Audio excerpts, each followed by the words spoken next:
Welcome to episode 3 of the Burning Gas podcast. I'm your host, Ankush. Chris, glad to be back again. Yep, we're here live from the dungeon. Well, not really live, we're recording. But so we call it our dungeon, our prison cell. Yeah. So we've had some comments from people we know. It is right now, but we'll upgrade. Work in slowly. Progress. It's only the 3rd episode. Yep. Thank you for listening. The early listeners, we appreciate your support. We will remember that how we started, and eventually this is going to be. The hope is a huge thing, but we're gonna keep on going. So far we're having fun. Yep. This is just a conversation. It's a good outlet for us to talk about what's on our minds. So. Yeah, it is really truly a creative outlet. We wanna. There's also not anything like this. I haven't really heard any casual conversations about the car business, especially sales. There's a few out there that are kind of for the customer standpoint. A couple of those out there. But nothing where you can have just casual conversation about the sales and the car business. So we're hoping to just provide some value and maybe some entertainment. And look, it's not only for people that work in the dealership world either. I mean, if customers want to get a glimpse into sure, the other side of the curtain, right, and what really goes on, and the things we're talking about, they can definitely listen as well. Yeah, customers can definitely listen to this, and we do everything with integrity and everything with transparency and with we try to do everything the right way here, and that's what we're hoping to share with everybody, how to do things the right way. Yeah, a couple of things I want to talk about, Chris. In the last episode, we talked about salespeople are forced to make the customer come into the dealership. Yep. And I said salespeople are forced, and a couple of people didn't like that online. Ruffled some feathers, and maybe we didn't clarify it correctly, and maybe we need to expand on it a little bit. I want to at least talk about it a little bit more in depth, because we're not just working everything over the phone and not forcing customers to come in. We're you get a phone up or internet lead, you immediately want to go for the appointment. Sure. If the car's in stock, it doesn't matter if there's a few states away. That's the first attempt. It's the car's in stock. Yep. When can you stop by? Yeah, it's not like we're skipping that part of the process of trying to ask them to come in. There are several attempts at getting the customer in, but if they put up a wall, if they're hesitant to doing that, you need to start discussing numbers immediately. And customers get turned off by dealerships that seem like they have something to hide. Sure. When you're not sharing prices online, that's a red flag for a customer right away. I can't believe there's still dealers that have please call for price. I mean, you still see that out there today. There's a lot of people that do not want to talk to dealers. There's customers, do managers and salespeople not know that customers don't want to deal with dealerships? I mean, we haven't figured this out yet. They don't want to talk to you. Customers don't want to talk to us. They don't want to talk to you. They don't want to see you. And customers love dealing on the phone, on the text, on the email. This is the future. This is the present. It's here. I would say that's going to continue to be even more that way. With we all know millennials and whatever the next generation Z, whatever the Zoomers, right? I mean, they grew up texting. They grew up not talking on the phone, not wanting to talk in person. Everything is right through their cell phone, right? No matter what app they're using. So we're going to see more and more of those customers over the next 10, 15, 20 years.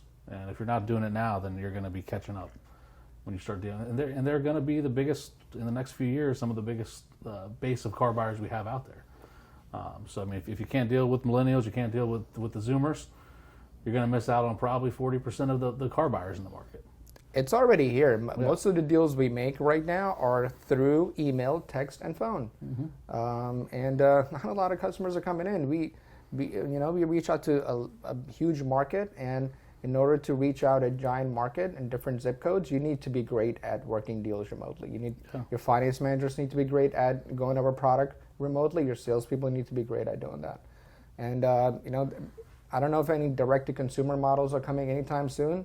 But that is one thing that keeps on coming up. Sure. Is how do we make it easier for customers to buy cars, and take the salesperson process out of it? If we as dealerships don't make it easy then eventually the OEMs, right, they might decide, well, you know what, maybe we can make it easier. But if they have world-class partners across the country that are making it easy for the customers, why would they want to take on that extra expense, right? But if we as dealers give them a reason to, I'm not saying in the next year, but in 15 years, maybe they decide, hey, let's rip apart these franchise laws. Let's start going after that, right? So now's the time to change, right? It wasn't yesterday. It wasn't 2 weeks ago. It was a couple years ago. But you still have time to change. You still have time to get on board and be a good partner for your manufacturer. Yeah. And train your salespeople on how to do it really well. There is like a seamless process in how to do deals remotely, how to handle all that, and you need to have a clear-cut process on how you're doing that, how you're training your people, how customers are doing credit apps online. I mean, there needs to be a 1 through 10 step on how to do this thing. Sure. And same thing for finance department. You're going to see that's going to be like the next phase of training sessions, which will be how to sell products remotely. How to sell warranties, right? How to sell protective, like Smart Shield, protective things for your cars. How do you do that when they're not in front of you, right? And I think that's the future generation of F&I managers out there are going to be those people that can adapt and do that. 100%. Forcing the customer to come in is the dumbest way to conduct business in 2023. At the end of the day, if they don't want to come in, they're not going to come in. They're not going to come in. They're going to go somewhere else. We're not the only dealer out there doing it this way. There's, I'd say they're the cutting edge. The elite dealers are, doing business where the customer wants to do business. And I have personally made hundreds of deals where the customer clearly told me, hey, the other dealership just refused to work with me. They didn't want to send me pricing. They just made it hard. And we hear in our CSI scores, in comments all the time, that we made it easy. Yep. And that is one of the biggest things you will find once you start making it easy for customers to buy cars, even when they're not here, is your CSI scores are going to skyrocket. Your referrals are going to go up. You're going to see more repeat customers. And you're going to see it in your comments immediately that they made it easy. I didn't have to step into the dealership. Yep. I think there's some dealers out there today that kind of think customer loyalty is almost over with as far as sales go. It's just, they're gonna go where they can get the best deal. It doesn't matter if I sold them a car and they liked me, they're gonna go somewhere else. But I think if you make it super easy, the best experience they've ever had in 40 years, 20 years buying a car, they're gonna remember that, right? So make yourself, make them remember you, make them want to come back to you in 3 years to buy a car. And that doesn't mean you're not firm on your pricing. Exactly. That doesn't mean you give cars away. When you negotiate on the phone, you can negotiate the way you negotiate when they're in front of you. Sure. Actually, I believe a lot of times managers tend to get weaker when the customer is present. Yeah. When you're when they're desperate for a deal, a customer sitting right if there. They're not going to let them leave. If it's got to be a discount involved, they're going to try to make it happen, right? Where if they're not in front of them, they're probably less likely to give away that money. 100%. You lose more money sometimes in person. With internet leads, phone ups, a lot of times customers are not even telling you they have a trade until they negotiate on the price of the car. You have future opportunity. If you just say, no, we're not going to give you pricing, you need to come in. Well, you don't know what kind of deal it is. They might be financing. They have a trade. You can hold back on the trade. You can sell them products. I mean, there's many different ways to look at a deal. But a clear blanketed statement that, we don't do pricing, you have to come in, that is a dumb way to do business. No, 100%. I agree with you there. I mean, I think that, if you're gonna want to get your fair share of customers, you're gonna need to adapt. You're gonna need to especially in today's market, rising, interest rates are rising, right? There's less used cars on the market because of the shortage we had, right? So there's less total availability out there. And we're going to see probably a shrinking dealer base over the next few years because of that.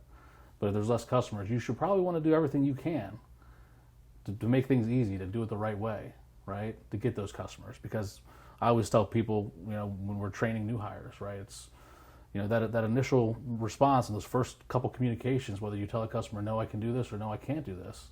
Well, you're not the only one they're shopping. We all know they're shopping 2, 3, 4, 5 other dealers, right? And they might eliminate you from consideration based on how you operate. And then why are they ghosting me? Well, you told them you wouldn't work with them. You told them you wouldn't give them any numbers. They're 2 hours away. You won't even open the door to have that conversation. And look, customers are going to take shots. I think we've experimented. It doesn't matter what we price a car at. It could be $3,000 off, $5,000 off, $20,000 off. It could be free, and the customer's going to be like, "Can you pay us to take this car?" Right? Yeah. They're going to take their shots. It's your job as sales professionals to handle that and you have the ability to say no. I think you found out, right, that hey, just because I tell them no online or through an internet lead doesn't mean they're going to stop communicating with me. Oh, especially they've if done the research. They're calling you from out of state. They know you got the best price or whatever on that, and you have the car they want. Have the strength to say no. Yeah, that's like the number one thing. You can always say no. Yeah, you can always say no to the deal, and you're going to find that a lot of times it is easier to make deals on the phone and on the email and on text than when the customer's present. I don't want customers in the dealership. Sure, I agree with that. I'd rather have them remote. I don't want to see them. Truly, we can do the deal, and we made a lot of money by not seeing a lot of customers. Yep, you can be efficient. You can do more. You can do more with less, and you're giving the customer a feeling of power and control. Right. That's probably why it's easier to negotiate when they're in the dealership and they're in that environment that they're used to being a hostile environment from maybe 20, 30 years ago, or even 10 years ago. Well, now you're helping them. You're saying, "Hey, yeah, I'm working with you. I'm here. I'm talking with you the way you want to talk." So I think they're more willing to say yes because they don't feel like they're in that pressure-packed moment, right? Especially with, like we talked about, the new age buyer that doesn't like confrontation, that doesn't want to necessarily have the phone conversation or in person. They're going to be more willing to say yes remotely, right? Because they feel more comfortable. Which, at the end of the day, if a customer feels comfortable, they're going to be more likely to buy a car. Yeah. And you should feel more comfortable because you're sitting at your desk. You don't have to get up and TO the customer. You can talk to them right there on your phone. There's many advantages to being at home base when you're negotiating with customers. Yeah, I 100% agree with you. But why else? What are the reasons? I would say that it's you want to be the difference, right? I mean, look, there's forces out there, right? No one likes to talk about the C word, Carvana, right? And Carvana might have a model where they're losing money on cars with shipping and things, but they've got a good process. They could easily show up and deliver a car right to your driveway, make it easy on you, right? Except tag and title. Apparently they can't figure that out. Well, yeah, we see the articles of that all the time with tag and title issues. And that is a big issue you do deal with when you're doing out-of-state deals. 100%. Is you deal with, we see it here, right? Yeah, you a lot of different DMVs and situation that's unique, and the DMV brings up something you haven't heard before. It takes a little bit of time to get that. But I think, look, it's coaching your customers out of state. You learn those processes. Let them know that, hey, it might take a minute to get your tags. We're not an in-state dealer, but it's not like we're abandoning you. We're still there getting your tags processed. It just takes a little longer. We have a dedicated tag and title person for out of state and one for in state. I can't imagine dealers scaling in any kind of way without doing deals all over the state, all over the country. I just can't imagine. How are you going to grow if you're not willing to do deals out of state and willing to do deals remotely when the customer's not present? Yeah, I mean, you want to take care of your primary market area, but if you truly want to grow your business and you want to keep growing exponentially without decline, you need to expand your business, right? You need to, think national, right? Think we can sell a car anywhere. You got to think national. Why can't we? I mean, you're still going to sell you're still going to have plenty of customers for your service department, right? Because if you sell more cars, you can get more cars. You can keep growing. You can keep expanding that market, gaining markets, and then you get better cars too, right? So there's plenty of benefits to it. Yeah, say yes to the first deal. You have someone out of state and they're willing to work with you. You're willing to work with them. If you have to adjust the pricing to a little bit, and they have a trade and you can hold back on that, their financing, you can have your finance managers are great at selling products remotely. I mean, we made a lot of money doing deals remotely. Yeah. I mean, we have a commercial department that they never see customers. Yeah. They never see It's very rare. It's probably 1 out of 40 that they see, right, that show up on the lot, and they actually have to walk around and show a car to them. I mean, they're able to wear jeans and tennis shoes if they want because of that, because they're not seeing it. They've trained their customers. And that's why the customers come back, right? It's not like there aren't other dealers trying to sell commercial vehicles in the same brand as us, but we've developed a process. We know how to make it easy on customers. We know what they're looking for. So they're going to keep coming back, right? We have the inventory. You got to have cars too. Well, you got to sell cars to earn cars. Exactly. and you just trying to get the customer in to sell them a car in person and maximize your profit and do all the shenanigans, you're not going to grow. Your salespeople are not going to like that either, because you're gonna notice a lot of times on the same car, a manager will take a deal when the customer is present, and on the same deal a week ago, they told another salesperson, no, they're not going to do that price. Yep. But you just did it now a week later. Take the first deal. Exactly. Take the first deal you get. Your that, salesperson you're just people are going to be developing happy. animosity between like, oh, this person's a favorite of this manager, right? He was willing That to do too. the deal for him, but not for me.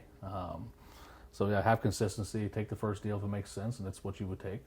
Because honestly, usually that next deal is not as good, not always as good as the first deal. Not It always. sits another 30 days, and Yeah. when something shifted, and The you money needs realize- to be turned. You realize, oh, I actually lost $500 more. I should have taken that deal, right? It made more sense, but That is so prevalent in the used car departments. 100%. It happens daily.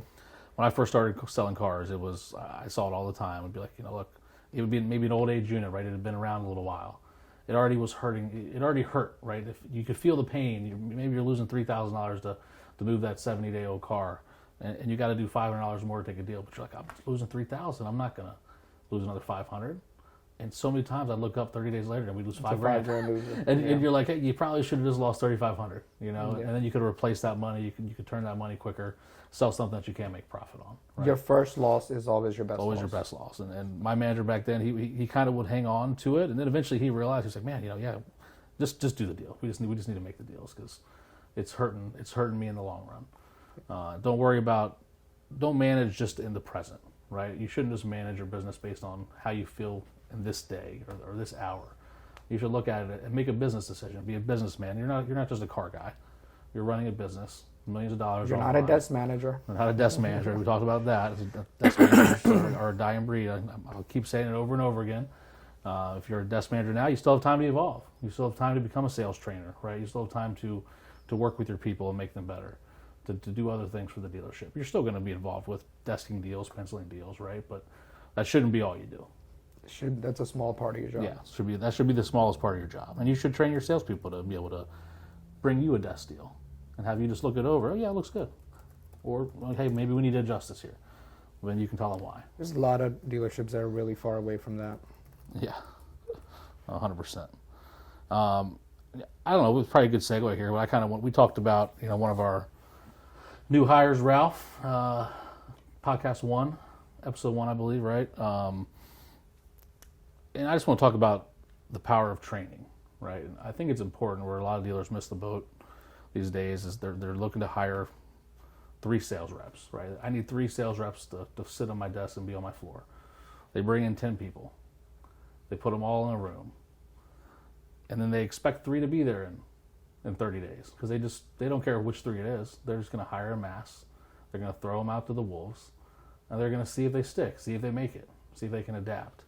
And they rarely provide any sort of training. Maybe it's a couple days you get. Maybe you get a week, right? Sometimes it might just be, hey, welcome. Yeah, can you go sit over there in the lounge? We're really busy. We're selling cars right now. 2 hours later, you still see that person sitting in the lounge. Yeah, they just started. They haven't really been welcomed besides a, hey, welcome.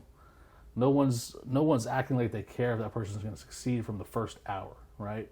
And we were kind of guilty of it here when we first started, where I'd see it, and we'd hire a new class, and I'd look, and they'd still all be sitting back in the lounge, and then finally 4 hours later, we were like, oh yeah, we need to talk to these guys. They're starting to work here. I guess I should get away from what I'm doing and go talk to them, right? So I think it's important from hour 1, day 1, minute 1, right? You need to have a plan in place before they start. You should know where they're going to be sitting at. You need to make these people feel welcome, feel like they're going to have a chance to succeed. A lot of them probably haven't sold cars before. They're probably brand new to the industry. They're taking a leap of faith. They've been told they can make a lot of money, but they're scared. I see it all the time in new hires here. When they come in, they're a little nervous. They haven't been on a true commission pay plan. They think they're good. They think they can talk to customers, but they don't really know if they can do this. And then when they just sit there and without any love, without someone giving them a clear path from the moment they start, that doesn't really portray a lot of confidence on your part, right? So I think it's important. Have a setup, know where they're going to sit at, have their logins ready, have a plan in place. Hey, you're all going to be there at 9 in the morning. At 9 in the morning, someone at the dealership is going to be there to greet you, get you together in a room, talk to you, kind of introduce everyone to each other, make them feel welcome. Step one, right? That's the basics that you should do. Make them feel welcome. And then you need to outline, have a clear plan in place, which we've developed and we've tweaked over time here, but have a clear path and lay it out for them. Hey, this is what you guys are going to expect with this job. This week, hey, it might be a little boring. We're going to have a lot of computer training for you. These modules are important and they're a requirement to get done, whether it's HR modules, whether it's training for your manufacturer.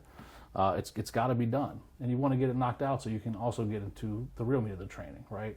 But let them know, hey, this is what you're going to be doing. Don't just say, oh, hey, yeah, we got some stuff for you to go sit on the computer and start this. Let them know, hey, it's probably going to take you a week.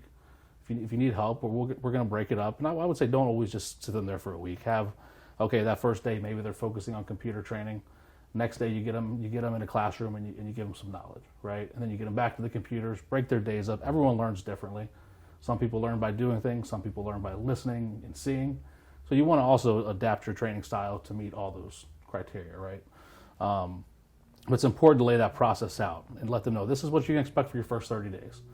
Whether if you give them 30 days, we give them 45 to 60 days here, right? Sometimes we might decide at day 35 or day 30, they're ready. We've really spent a lot of time training them. They're ready to go. They're confident, and let's let them hit the ground running. But what I saw in the past, from when the time of, oh yeah, we're just going to kind of weekly train them. We're not going to really try too hard. We're just going to see who works. We know some will work and some won't. Well, those people usually don't start out strong, right? They might come out and they sell 7 cars or 5 cars their first month, and now they were already scared on that commission job, and now they're not making any money. We got a $2,000 paycheck, and then they come in and they got to believe they're going to do that a month too. But if you can train your people right, and you can do all the right things, teach them about different customers and different personality types out there, teach them how they need to work interleads and the importance of it, the right things to do at the dealership. Teach them phone calls, have them shadow your team. You need to have a team willing, right, to help train. It's very important. If you got to tell your team, look, I know you guys don't, some of you may, but probably a lot of you don't want to sit at your desk and sell cars for the next 20 years. You might want to become a sales manager. You might want to become a finance manager. You might want to do something outside of automotive or whatever, right? But if you want to be able to do that, you need to have replacements ready to go. So to grow your career, train people, have people willing to step in that can come behind you and sell 15, 20 cars a month. And then your general manager is going to have a lot more faith when he pulls you off the floor as a top person. Because a lot of times I think dealerships I've seen, they're scared to advance people. They know they have something good in a salesperson, and they don't necessarily want to advance them because they don't want to lose that. But if you're constantly training, you're constantly developing. And I recommend don't hire the big classes. Who wants to be hired expecting 70% of them are going to fail? Is that a good message to send to a class? Right? And then people seeing that constant turnover, no, interview right, hire the right people. If you need 3, hire 3. Hey, we hired you 3 to be the ones to be successful here. We believe in you. We're here for you. Oh yeah, we hired 10. We only have 3 desks available. It kind of sends a clear message right away, right? So I think it's important. Number one thing, make them feel valued. We had someone that started recently that's been doing very well for us. I think he sold 26 cars his first month and like 28, 29 his second month. And he was the most scared, nervous person I've ever seen starting the car. Every day he'd come to me with questions, with nervousness, asking about this, kind of scared about this. Didn't know if he was going to be able to make it or make money. And it probably took a good 3.5, 4 weeks of just kind of building him up, let him know, hey, you got this. You're the perfect personality for it. Just trust the process, listen to your managers, do what they tell you to do, learn, question, and grow. And he finally got past that scared part. And then he thrived, right? He came on the floor first month selling cars. Learn, and then willing to take criticism, right? Because you've taught them, you've trained them, you've empowered them with what we showed, the report that Ankush and the team are brainchilds of here that they send out to the salespeople every day. When they've got all this information, all this knowledge and power, then you can adapt and you can get better. His first month he thought he was doing great, but he was doing bad on the phones. He was doing bad on the walk-ins. And we went to him and said, hey, I know you've got cars out, but look at where you're at here compared to your peers. There's deals here. And he didn't let that get to him. He didn't, get scared or get down. And 2 days later, he's like, hey, I found 7 more deals out of those. And he was pumped up about it. He thought he had nothing left, right? So you've got to keep training them. Even once they get past the training phase, the teaching doesn't stop. That's where, maybe a sales manager doesn't have time in the beginning to train them, but once they're on your team, that's when you take over the training. That's when you get involved. You do your one-on-ones, right? You help them continue to grow. And I think that we've really been great about that here, especially in the new car department, at developing salespeople. Like I hear all the time, we can't find people. I talk to other guys in the industry. How do you have a great team? We can hardly get anyone to work for us, and when they do come here, they're not successful. It's probably even in our own group that happens at stores, right? So I think that it starts with day one, hour one, minute one. Put a plan in place, let them know your plan, and then you've got to just have someone dedicated to those people. As I like to say, they need to have a Sherpa for that first 2-3 weeks. They need to have someone that's, hey, they can text, they can come to, they're not scared of.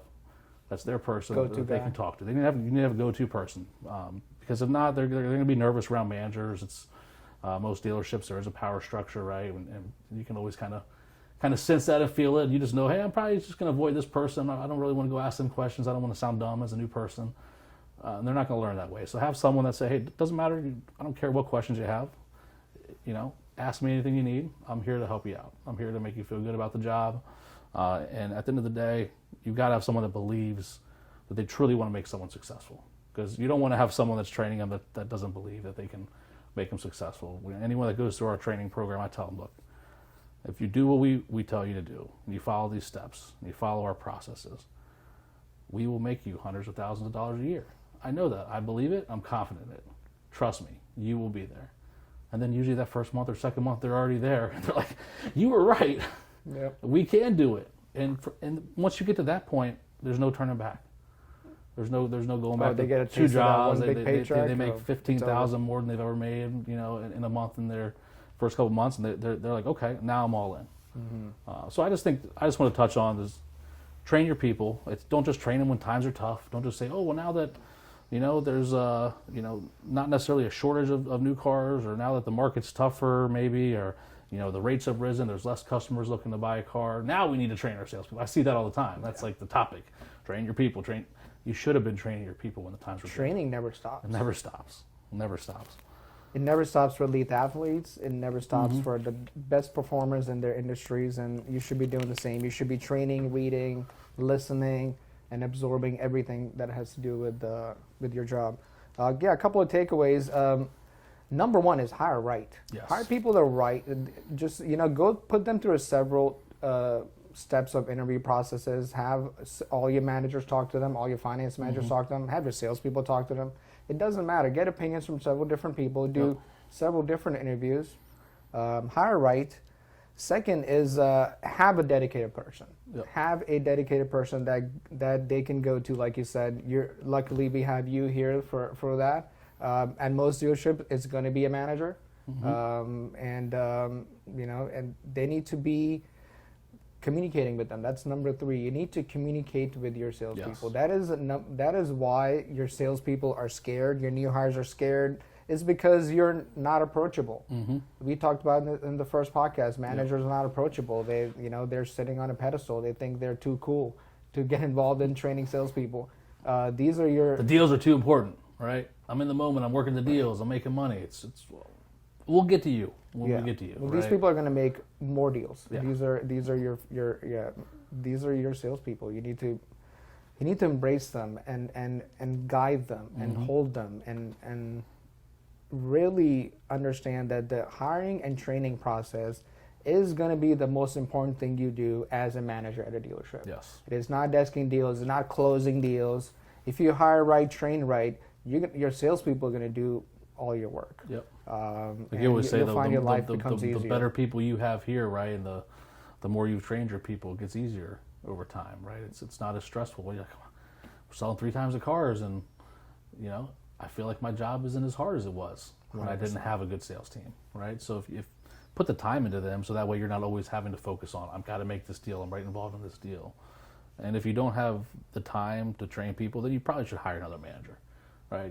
If all you have time to do is do deals, then you probably need more help. They have time. Yeah. Yeah. There's a lot of fake busyness Yeah. that goes on in car dealerships. Oh, I'm busy doing this. I'm busy. You have time.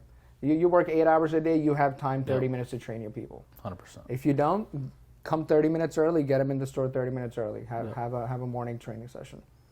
But you need to talk to your salespeople, embrace them, and make sure you're there every step of the way. Yep. Salespeople are not your enemy; they're your future, right? They're the future success of your store and your group, and you want to see them have success. You want to see them grow. If they grow, you're going to grow. Here's what I think: you shouldn't hire salespeople with any experience. Yeah. Especially not car sales experience. Actually, let me rephrase that. You shouldn't hire any salespeople with car sales experience. Yep. Hire them brand new rookie people. That saying, you can't teach old dog new tricks, that is true. I have found that if you've hired people that are even maybe a few months is okay. If they spend a year or more is done, I feel. Oh yeah, I feel like they have so many bad habits that it's just hard to change them. Because salespeople, they spend a couple of months in the car business. They feel like they know everything. I've known many guys that have had a year of experience that knew it all. Right? They were we know how to do this. We're the top. We're the best where we came from.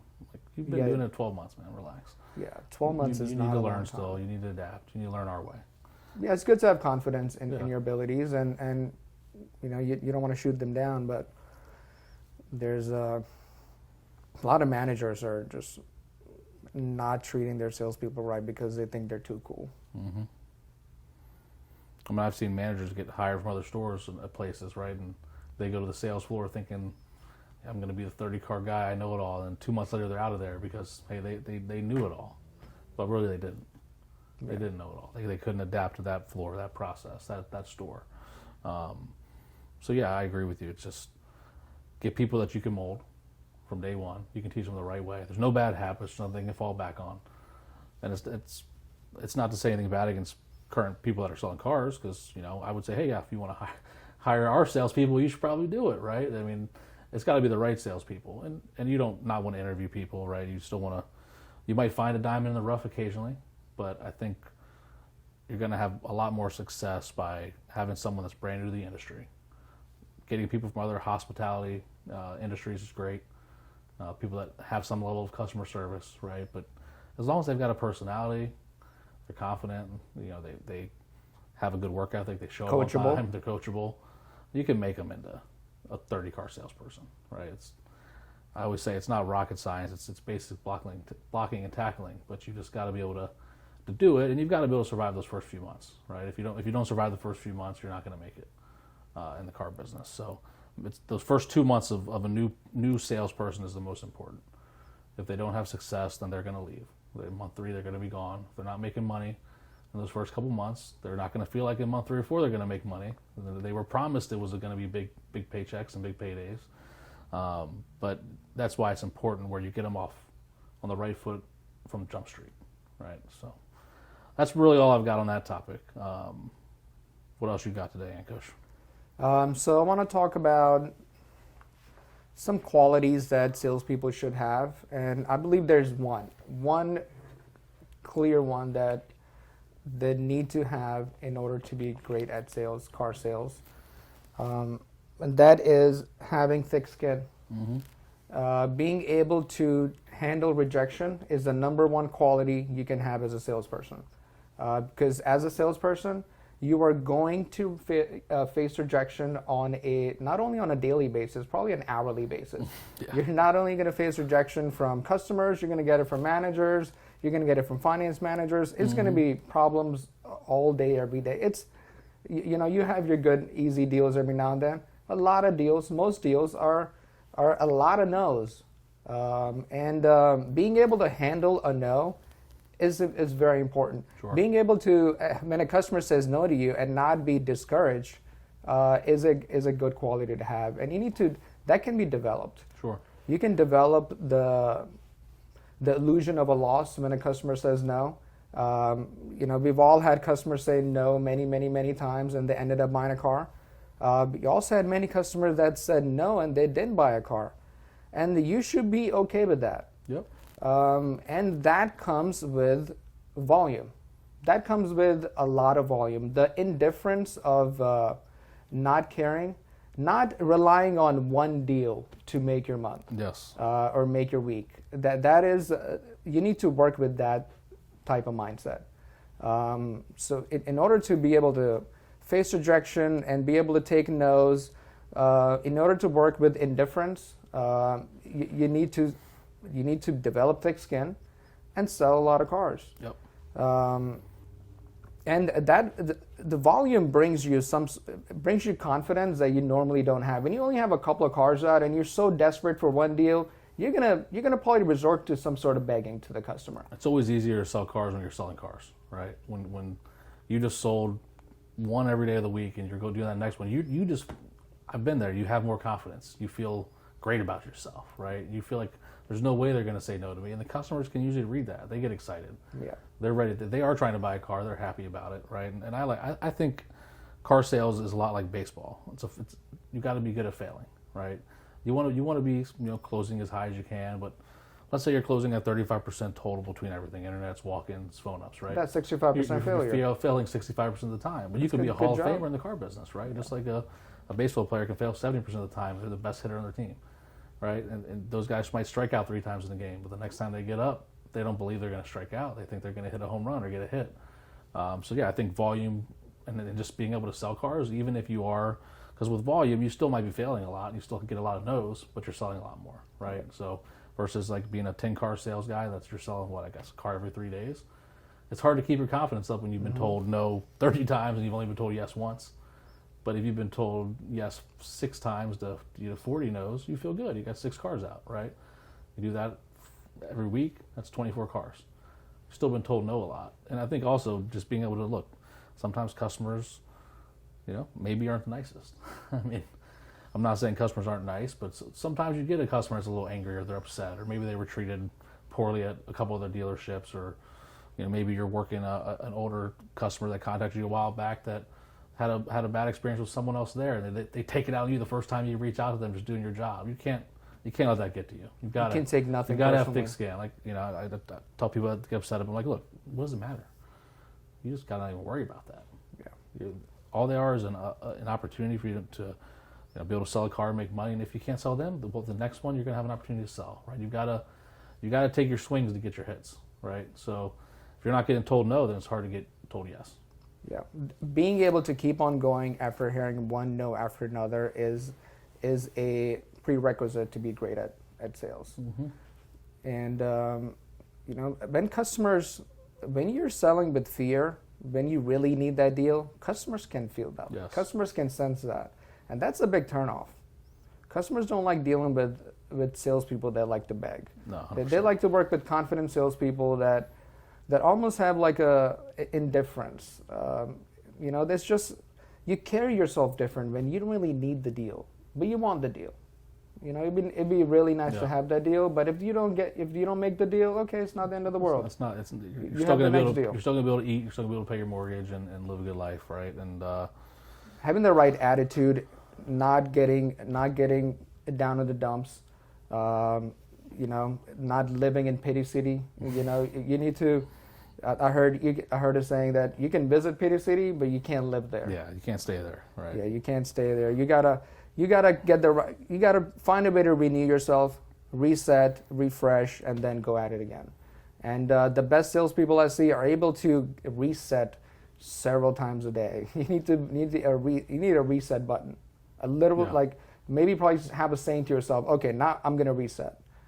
Something you need to be able to recenter yourself after a deal falls through. Because guess what? You're gonna have deals fall through. You're gonna have customers treat you unfairly. You're gonna have salespeople try to steal half deals. Mm-hmm. You're gonna have finance managers not want to do your deal. You're gonna have a lot of adversity, and being able to keep on going when that adversity is there, you are going to sell a lot of cars. You're going to be successful. Yeah. No, I agree with that. You got to keep your mind right. 100%. You can't let it affect thick skin, that alligator skin, that thick jump. You need to be an alligator sales guy or saleswoman, right? I think it's also important to know, you don't just want to take one no from a customer, right? Absolutely. But some customers you might, hit them 7-8 ways and make them tell you no. 7, 8 times. With some customers, you might only need to be able to take them 2, 3 times. If you take them that 4th time, they might never come back. Every customer is a little bit different. We actually, you know, there was the old philosophy you always hear, like if they leave you, they're going to buy from the next dealer. But how many times here do you see someone where you take your shots? You're gonna not just like, okay, first time, let them go. You know, where they're gonna get TO. We're gonna. Well, what about this? What about that? But eventually, they've said no a few times. You see them getting a little squirmish. They're moving in their seat. They're kind of trying to get up a little bit, and then they keep backing away. Then you need to realize and read that behavior. And hey, you know what? It's no problem. You know, if you still need time to think about it, you know we have a great car. We got a great team. It's the car you want. Just call me. Let me know. We'll talk tomorrow. Does that work for you? And then how often do we see people come back the next day, right? It's if you treat them right, and you know you can't always push people the same. Everyone, you've got to take your shots a little differently depending on what type of customer you're dealing with. So I think that's important with having thick skin and knowing how many no's you need to get. There's usually always another car, another scenario, another trim level, another term. There's always another way to look at a deal. Yep. You don't never want to give up on the first no. Yep. You want to be persistent. You want to be persistent, but it can be close to pressure. But you don't want to, So speaking of getting someone to say yes, I mean, what do you think your close of the week would be? Right. So we have a new segment.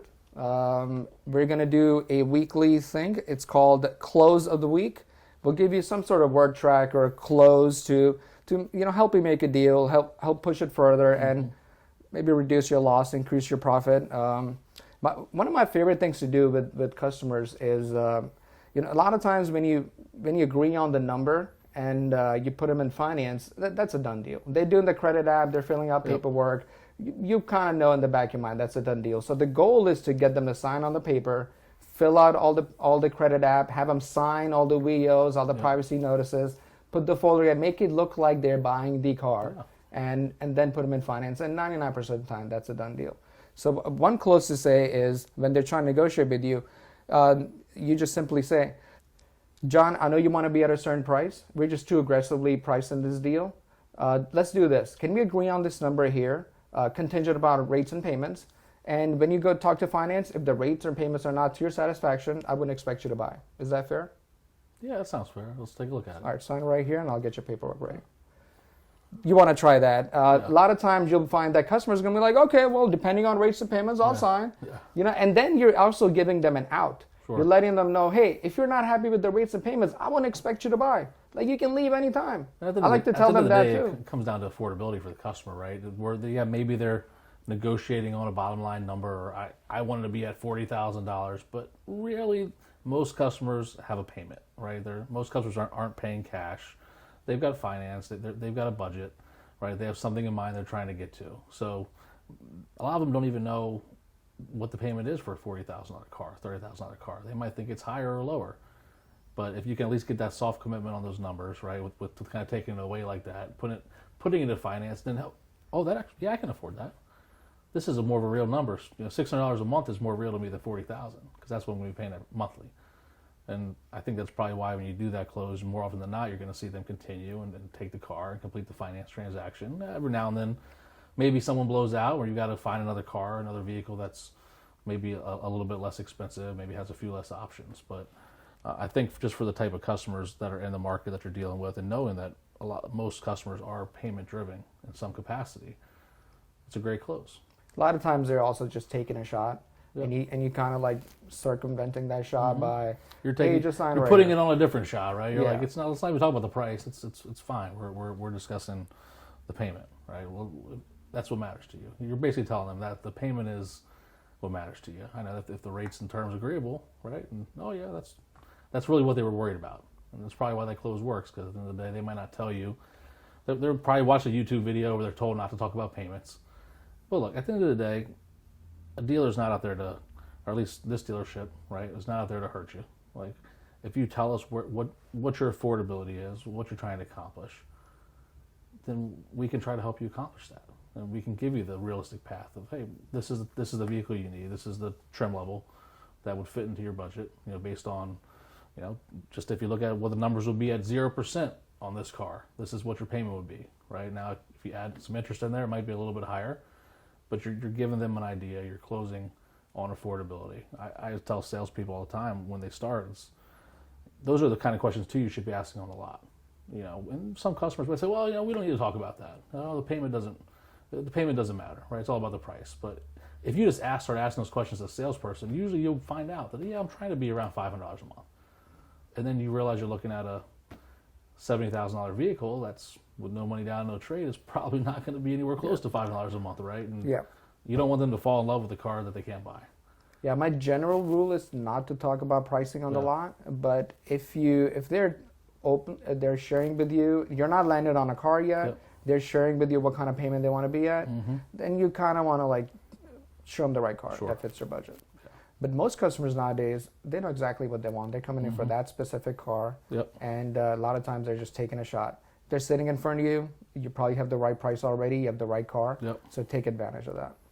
Yeah, I think it's definitely less often now that you see the person that stands up and the payment's just way far away from what they thought it would be, right? Where they thought, oh man, I thought it was going to be $300. It's $800. How? I did that wrong. Occasionally you'll still see that happen where someone just is on a completely wrong vehicle that they've selected, but it's definitely less. Look, there's tools everywhere, right? There's payment calculators, there's digital retailing tools with taxes and tags, helping them get a pretty good estimate on what their payment would be. So it's definitely available to the smart consumer, for sure. But I love that close. It's a great close. Yeah.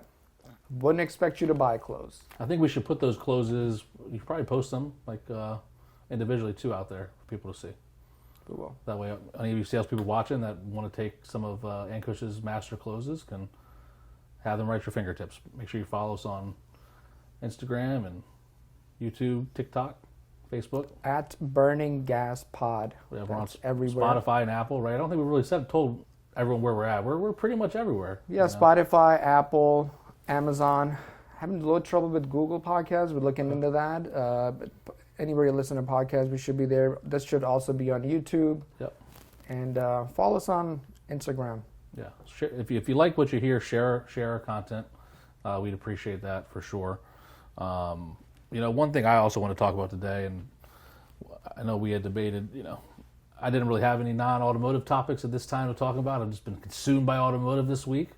But I was reading, and it's not new news to anyone that's, pays attention to this type of data or this information, but there's a report called the Kerrigan Advisors Report that is the premier report that, thousands of professionals in the industry get that goes over, buy-sell activity, right? Dealerships, other groups buying smaller dealers or a big group buying a smaller group, right?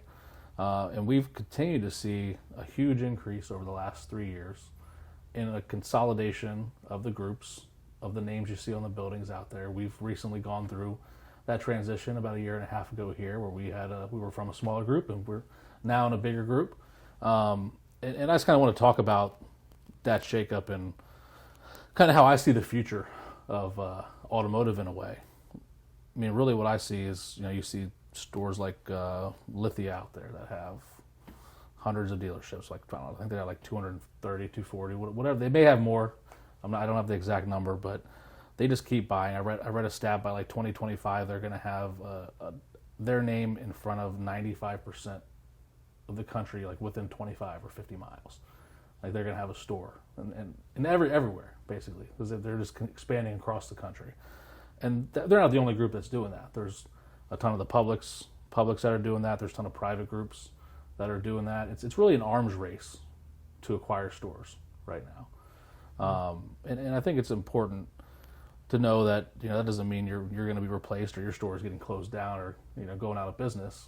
But if you are doing things the right way, right, at the store, and you go through a buy-sell, you're going to continue to be able to work at that store. You're going to have success, right? So, I would realize that, hey, if you're in a smaller group, maybe you got 3-4 stores, maybe you're a single point location. There's becoming fewer and fewer of those. In 2022, that was the second busiest buy-sell year ever, with a 25% increase in transactions in the first 3 quarters. Now, that was about 845 franchise rooftops that were sold, I think, in about 327 transactions. So some dealer groups were buying multiple dealers at once. It wasn't 845 individual transactions. We did see a decline in that number in the fourth quarter, and I think a lot of that was due to rising interest rates. That's what the carrier report talks about, that a lot of the publics actually spent a lot less. They spent 79% less in 2022, and it was the private groups that were acquiring most of the dealerships during that period. But even in 2023, they're projecting they're still going to, it's probably not going to be as big as it was in 2022, but the growth is still going to continue. Dealerships are still going to consolidate. You're going to become, one of 50 or one of 100 or one of 30, right? And how can you adapt as a team? Like, there was a little bit of nervousness, maybe. We have great leadership here, so I don't think any of us were really that nervous about it. But I'm sure deep down, some people were like, we're going through this. What might happen, right? And I think that's why it's important to kind of evolve your dealership today. If you're doing things that, are not what some of these bigger groups are doing, or you're not making it easy for customers and you're making it hard and you have a bad reputation, well, if you get bought out in that circumstance, then they might look at having new staff come in. They might be looking at bringing people in from the other stores. But if you put good processes in place now, you don't need to be worried about your store getting bought out and you not having a job. You start getting successful now. Start doing things the right way in 2023, right? Start training your sales team, developing a team. Make it so ironclad that when if you get bought out by a big corporate group, they come in, they see your store, they're just like, why would we want to change anything here? This store is buttoned up. They're tight. They run a great ship. They do things the right way. They got a great team. We'll just come check on them every month or every couple of weeks. We'll be there. But make yourself valuable. I would say that if you're not in a bigger group now, right? If you're in a less than 5 rooftop group or a single point store, make sure you're setting yourself up for the future, because there are going to be a lot of dealers that are going to be cashing out. This is big. These are big money transactions when they happen.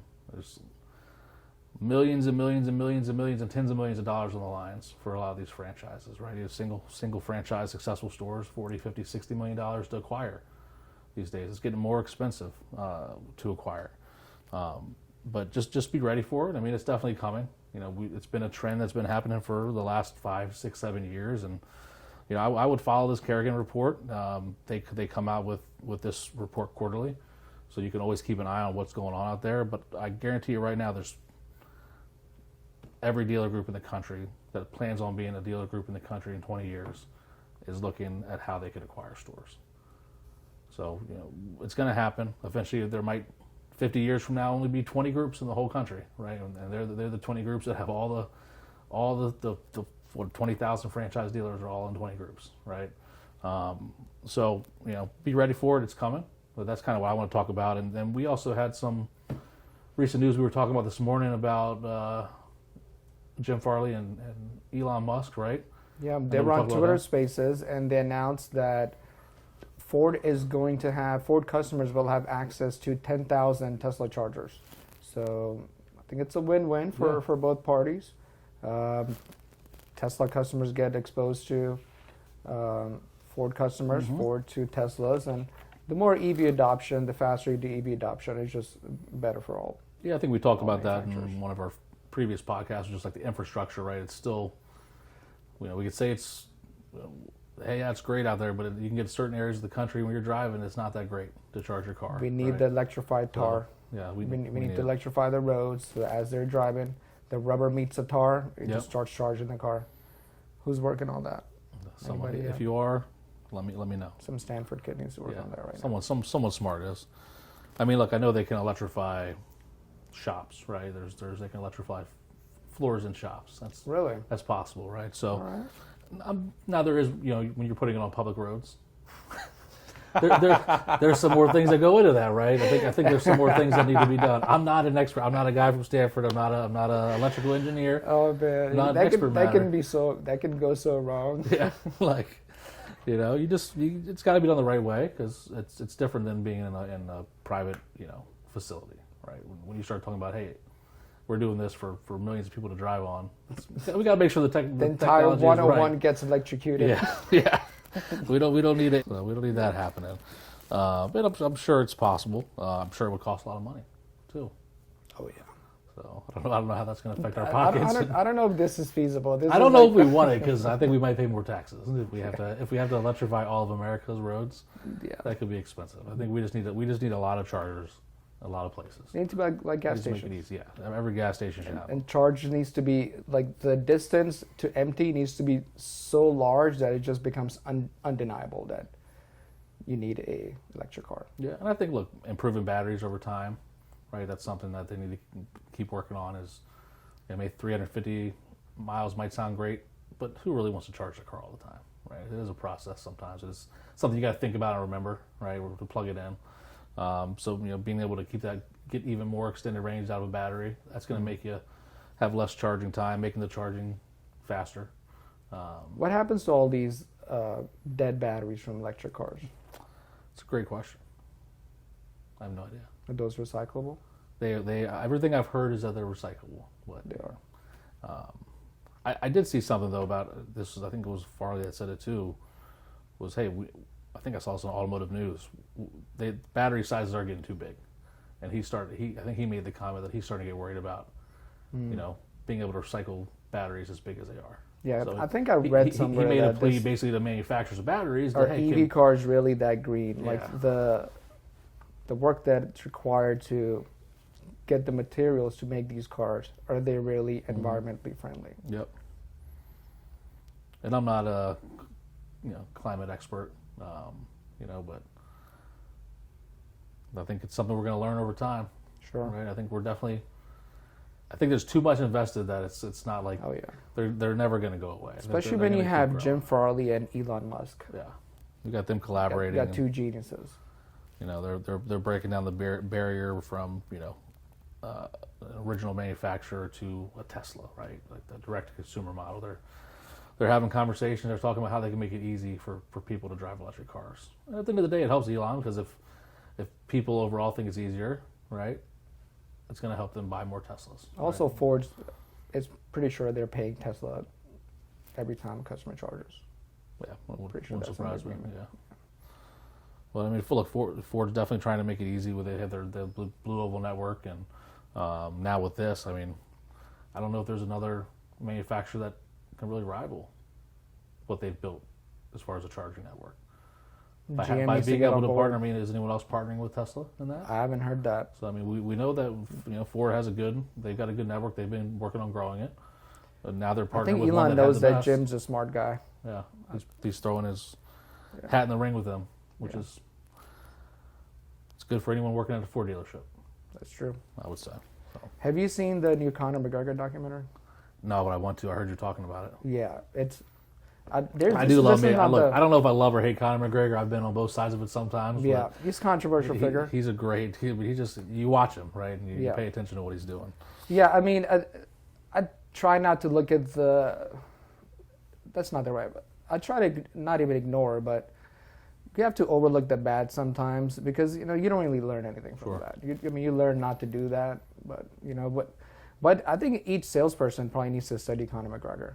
Yeah. That guy is enthusiasm, persuasion, and just desire and belief all packaged into one. And he is an example of how just belief will get you from one place to another. That guy was a plumber's apprentice pretty much before his first UFC fight. I didn't know that. Yeah, and the first fight he won in a spectacular fashion, and he was one of the his if you're not a UFC fan, it's really hard to appreciate what he had done, because there were so many things not done in the UFC before he got there, and he literally changed the face of the game. Selling fights. That was Chael Sonnen. That was Chael P. Sonnen. He was great at selling fights, but Conor McGregor is just on another level. Sure. I mean, he would not only tell you how he's going to beat the opponent, he would tell you what round he's going to beat the opponent. And he would, for first 5-6 fights, he called them exactly. Yep. He had a saying. He's like, I don't just knock him out, I pick the rounds. He used to be so. He's great. He had some of the best sayings of all time. He's like the greatest salesman, right? I mean, he's so great. He's great at selling himself, and he's so good at taking the people with you. Yes. I mean, he had one of the had the greatest saying: when one of us goes to war, we all go to war. And you would have people flying over from Ireland into Las Vegas and taking over Las Vegas. You see Irish flags all over the place. I mean, it was just a wild watching that come up when he was, coming up for that featherweight title. And you just see there's so many people doubting him, so many people, because, he talked a lot of trash. Yeah. He talked a lot of people trash. rooting against the guy that talks trash too. He was. But secretly, they all wanted to fight him because they knew it was a money fight. And he was one of the first people in the UFC to talk about money fights and, talk about money and openly talk about how much money he's going to make. Yep. He had one of the famous press conferences where that red panty night, he's like, it's a fighter gets to fight Conor. He's like, you're going to go home and call your wife. Guess what, baby? We did it. Conor McGregor made us rich. Yeah. It's red panty night. I love that. No, I mean, it's true though. Because he's such a great promoter, a great salesperson of himself. They get paid a lot from their pay-per-view numbers, right? That's where they make the. Not only that, he started that whiskey brand. Yep. I think it sold for $600 million, and I think he made $200 million from that. That ain't a bad deal, right there. He went into switched over to boxing. No one's done that in the UFC before, where they left the sport for a year and a half, trained boxing, and fought. In his first professional boxing fight, fought the best fighter of all time. And he held his own. And actually held his own. Yeah. Held his own. He got gassed a little bit near I mean, it's fight, Floyd. But, it's Floyd. Floyd will wear you down. And he's another great salesperson. That's another one. Yeah. It was a clear moment. And I think everyone hates Floyd. I always hated Floyd, but looking back on it, when I don't watch a lot of boxing anymore, but I used to watch, and we'd get together with my friends and we'd watch Floyd every time he fought. Pretty much, it would be a thing. Because you wanted to see him lose. We wanted to see him lose. Well, that's why people want to see Conor. Yes. But more people want to see Conor win than lose. There's just something about him that is just so captivating. You watch the documentary, and they shot it in such a beautiful way, where they showing him his current self, and then they have his older interviews where he's talking about when he's on the come up, and you hear him talk about the things, and it is clearly a singular thing that sets him apart from everybody else, which is his mindset, which is his belief in himself, and going from a plumber's apprentice to being one of the greatest. I think he's one of the highest paid athletes in the past couple of years. Sure. And no one's made the kind of money that Conor. I mean, everywhere you go in the world, Conor McGregor's recognized. You think of UFC, you think of Conor McGregor. Yeah. Like a common. Like a person that really doesn't follow UFC, they know Conor McGregor. I'm sure they've seen clips of him somewhere because he says enough things to get himself put out there all the time, right? Like you say, he's a promoter. He knows how to get people to watch, get people to pay attention to him. He knows what to say. But no, I gotta check it out. It's on Netflix, right? It's on Netflix. McGregor Forever. So what is it, about an hour and a half, or? I think it's different parts. Okay, it's several different parts. Okay, I like that. Yeah, it's his fight with. There's another one. I think it's called Notorious. That's when he's comes in the UFC, and then I think he becomes a 2-weight world champion, which is one of the first fighters ever to hold two belts in 2 different weight classes simultaneously. The double champ. Champ. That's another thing he invented. It was the champ status, and everyone wants to be champ. Yep. Before they were just trying to be the best of what they were, right? If they're welterweight or featherweight or middleweight, they just wanted to. That's all they want. Yeah, because it's hard to go up and down. I mean, it's not easy. A toll on your body. He wasn't the first one to do it. Like BJ Penn back in the day went up 2 weight classes. There's been fighters in the past that have done it, but again, no one's done it like Conor. Yeah, no one's done anything like Conor McGregor. I'm a huge fan. I would say as a salesperson, you should study him. As a human being, you should study him. He's a flawed human being, and we're all flawed. I agree with that. We all got our issues, right? Focus on the good. Yep. Believe in yourself, and great things can happen. I think that's the takeaway from it. If you don't believe in yourself, then you still might have good things happen for you, but it's not going to be as great as it could be. Mm-hmm. What else you got? That's about all I got right now, man. Anything else? I think that's the pod. Yeah, I think that's the pod. I think it's a wrap. See ya.